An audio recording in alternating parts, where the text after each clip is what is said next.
Ndugu waandishi wa habari, tulimsikia kamanda huyu akizungumzia juu ya baraza letu kutokufuata taratibu na kuwa haturuhusiwi kuanza maandalizi au hatupaswi kufanya maadhimisho ya siku ya mwanamke kutokana na sababu alizoamua kuzitaja yeye. Lakini sisi wanawake ambao tuko ndani ya Chama cha Demokrasia na Maendeleo ya Chadema tunaamini ya kwamba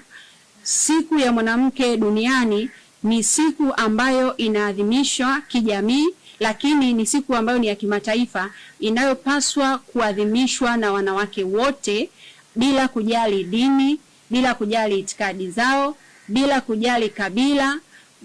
wala bila kujali rangi zao. Na hii ni kutokana na kuwa maadhimisho haya yalianzishwa kwa lengo mahususi likilenga kuhakikisha tunasherekea kwa pamoja mafanikio ya wanawake, lakini tunajumuika wanawake wote ulimwenguni tukijadili na kuangazia changamoto mbalimbali zinazomkumba mwanamke na binti. Sasa tunapokutana na mazingira kama haya yanatutia mashaka makubwa, na mashaka haya yanakuja kwamba iweje mwanamke ambaye yuko kwenye chama kimoja aonekane ya kwamba hastahili kusherekea mafanikio au kujadili changamoto ambazo zinamkumba kijamii, kisiasa, kitamaduni kama mwanamke mwingine yoyote yule ambaye atashiriki siku hiyo. Tumekuwa na maswali haya kwa sababu